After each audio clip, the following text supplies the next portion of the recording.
Saatnya meraih mimpimu, arahkan pandangan ke depan, Tuhan kan.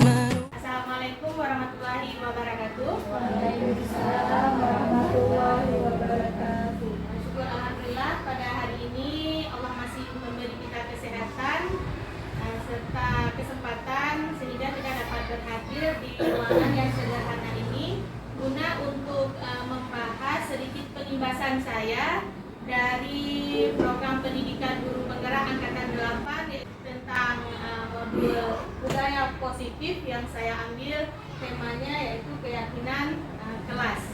Dimana kalau seperti biasanya itu yang sudah kita ketahui tentang kesepakatan kelas ya Bapak Ibu ya. Nanti kita akan jelaskan lebih lanjut.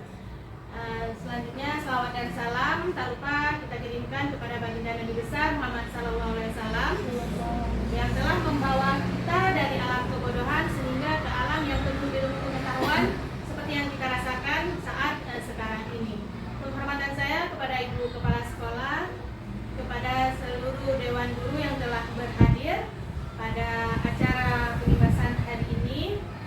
Nah, selanjutnya langsung saja kita membahas bagaimana sih perbedaan di antara dengan keyakinan kelas dan kesepakatan kelas. Kalau biasanya di kelas itu yang kita buat itu kesepakatan kelas ya. Nah, kenapa sekarang bisa diubah menjadi keyakinan kelas? Nah, sebelumnya ini ada beberapa prosedur pembentuk keyakinan kelas. Yang pertama, mempersilahkan warga sekolah atau murid-murid di kelas untuk bercurah pendapat tentang peraturan yang disepakati di sekolah.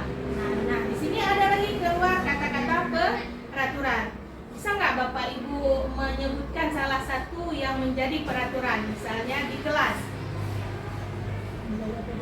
Menjaga kebersihan. Oke. Jika ingin bertanya, ajukan jempol. Nah, jika ingin bertanya, mengajukan jempol. Yang lainnya?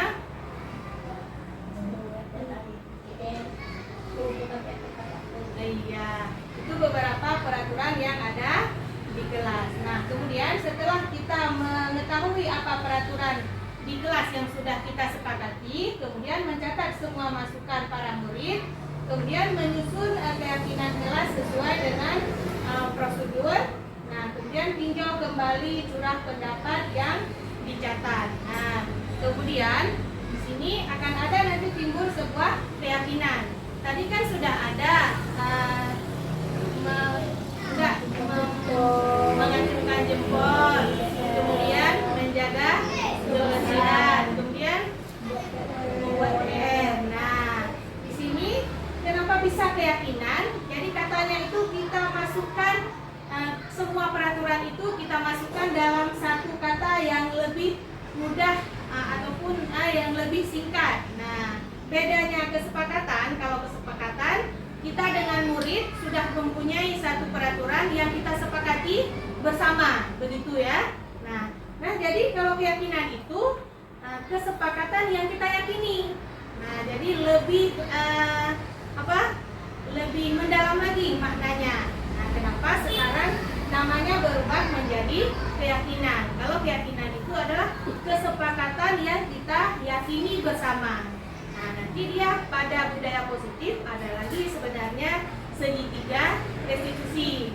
Nah, di segitiga restitusi itu di mana di saat anak-anak melakukan suatu kesalahan di kelas, misalnya kita sudah membuat suatu keyakinan disiplin. Berarti kalau disiplin, anak-anak tidak boleh terlambat sekolah. Nah, jadi kata-kata yang tidak boleh itu kita hapus. Tapi kita buat satu kata disiplin. Nah, di situ masuk berarti anak-anak harus tepat waktu ya ke sekolah.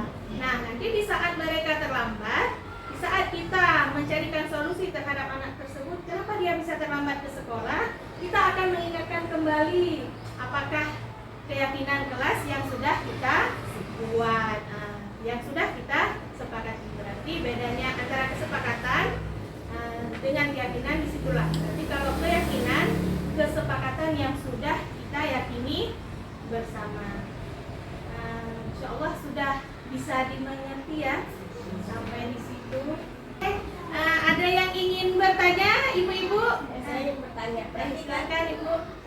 kita mau buat kesepakatan kelas. Berarti Iya. sekarang kita ganti judulnya dengan keyakinan kelas. Iya, sebelum kita ganti, kita di saat bersama anak-anak tetap buat dulu kesepakatan kelas. Tentu anak-anak seperti biasa akan menjawab seperti tadi, menjaga kebersihan, kemudian tidak boleh mencoret dinding. Semuanya jawaban kita tampung. Cara kita menampung bervariasi. Bisa kita menggunakan stick note seperti kemarin. Misalnya, anak tempel di papan tulis. Nah, nanti kita kumpulkan semua jawaban. Nah, setelah itu kita jelaskan kembali. Kalau sekarang kesepakatan itu kita ubah jadi keyakinan kelas. Nanti di dalam kata-kata yang singkat ini sudah mencakup semua kesepakatan yang sudah kita utarakan tadi. Nah, seperti itu. Berarti seperti misalnya menjaga kebersihan yang tadi tidak boleh Iya. kita lakukan Dalam jadi menjaga kebersihan. Berarti tidak boleh membuang sampah sembarangan. Nah, kalau disiplin, di situ bisa masuk juga piket harus menjaga jam piketnya masing-masing anak-anak. Berarti itu masuk ke disiplin. Atau kita mau tambah poin lagi, misalnya bertanggung jawab juga boleh. Nah, nanti kita bisa sepakati dengan anak-anak. Dari kesepakatan itulah kita yakini bahwa kita sudah membuat satu kesepakatan. Nah, berarti keyakinan itu adalah kesepakatan yang kita yakini. Oh iya, boleh Bu. Nah, itu mau tanya, kalau dulu kita ketika 13, walaupun udah kurikulum merdeka, tapi dia mandiri belajar. Iya. Sekarang kita udah mandiri berubah. Apakah keyakinan kelas ini termasuk bagian dari kurikulum merdeka? Iya. Belum. Oh iya, belum. Kalaupun ini bagian dari kurikulum merdeka, apakah nanti setiap kelas yang lalu kan udah buat keyakinan kelas? Apakah untuk tahun ajaran ini kita ganti jadi keyakinan kelas semuanya pakatan? Jadi kan supaya sama kelas 1 sampai kelas 6 kita ambil keyakinan kelas, karena ini dengar tadi kalau keyakinan kelas ini bagian dari kurikulum merdeka. Kita kan sudah masuk ke kurikulum merdeka. Jadi kita ambil kesepakatan karena ini di sini budaya disiplin, saling menghargai, seperti menjaga kebersihan, tanggung jawab itu karakter. Udah masuk semua di sini. Nah, di sini memang kalau memang disiplin, berarti kok disiplin itu tadi termasuk siswa tidak terlambat di sekolah. Itu termasuk program di sekolah. Nah, berarti anak-anak dia direkrut dulu dengan wali kelas supaya wali kelas bisa menyampaikan harus anak-anak tadi dari kesepakatan kelas, dari keyakinan kelas bahwa kita harus datang tepat waktu, jangan terlambat. Nah, berarti itu kan mendukung program sekolah. Nanti dia jadi tata tertib sekolah. Nah, jadi nanti dari keyakinan kelas ini kita ambillah jadi tata tertib atau keyakinan sekolah SD 1 Lampu Saka. Jadi nyambung. Kalau itu memang bagian dari kurikulum. Ini memang bagian dari kurikulum merdeka. Alhamdulillah jika kita mau menerapkan, mau merubah peraturan yang sudah ataupun kesepakatan yang sudah kita buat yang lalu. Nah, jika ada satu kesepakatan tidak masalah, karena namanya saja kurikulum berubah. Jika memang merubahnya kelas yang sudah ditentukan untuk menerapkan kurikulum merdeka terlebih dahulu juga tidak masalah, karena di sini merdeka belajar, jadi tidak dituntut harus wajib. Nah, tidak, namanya saja kurikulum berubah, jadi ada tahapnya. Jika kita kelas yang sudah ditentukan terlebih dahulu juga boleh, tapi jika ada satu kesepakatan kita merubahnya juga tidak masalah. Diharapkan memang seperti itu Ibu. Awalnya kita buat dulu kesepakatan kelas, dan nanti akan ada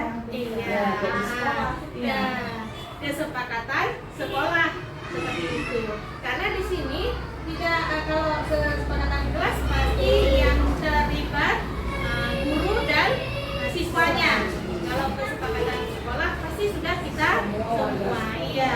Walaupun kesepakatan kelas yang kita buat, tentu di situ ada kerjasama tidak hanya guru dan murid di dalam kelas.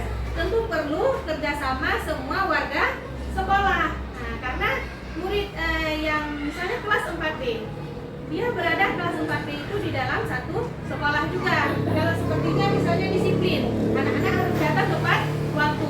Di situ saja sudah termasuk ke dalam kesepakatan sekolah. Seperti itu, Ibu.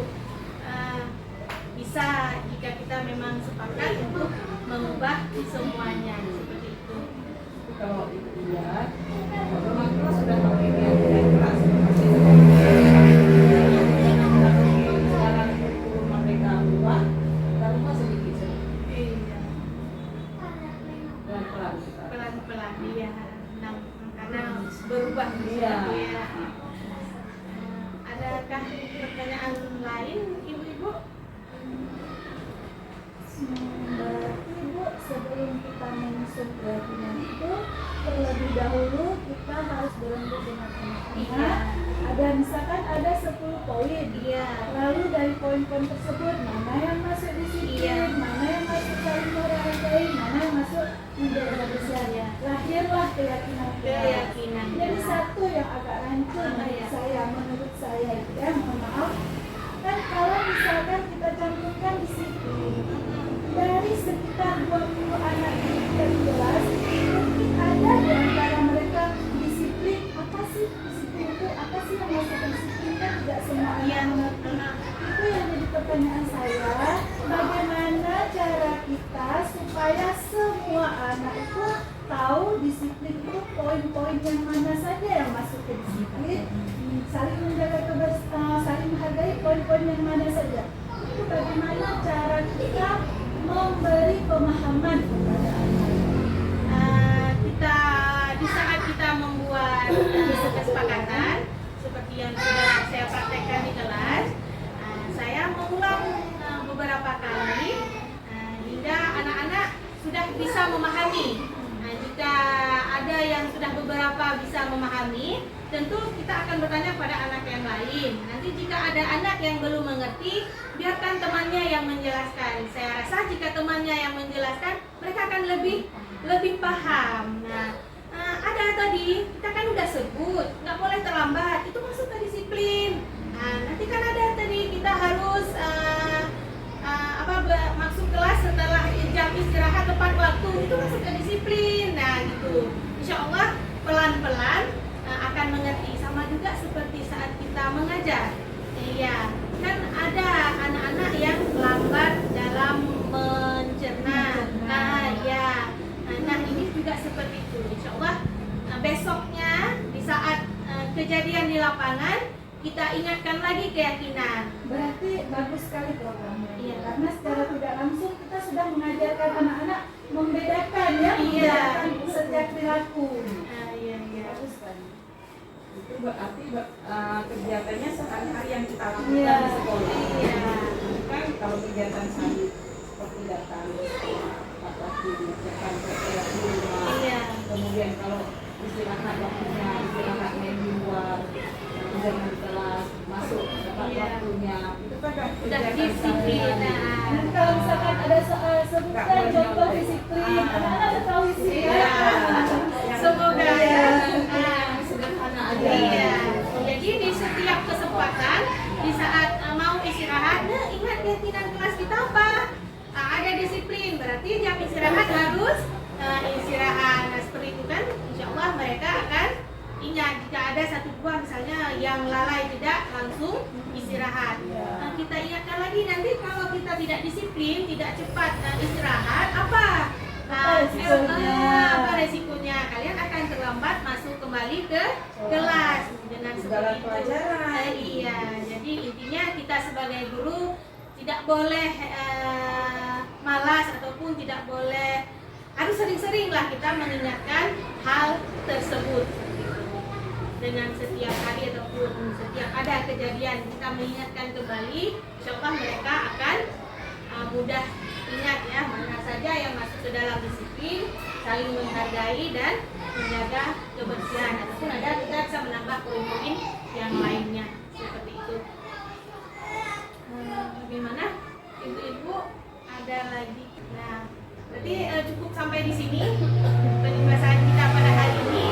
Semoga ke depan kita bisa memperbaiki peraturan ataupun kesepakatan kelas yang sudah biasa kita buat dalam satu kata-kata ataupun kalimat yang lebih mudah ya, yang lebih simpel ya, dan mudah diingat oleh anak-anak. Nanti kita bisa misalnya saling menghargai, tidak boleh mengganggu teman, masuk ke situ.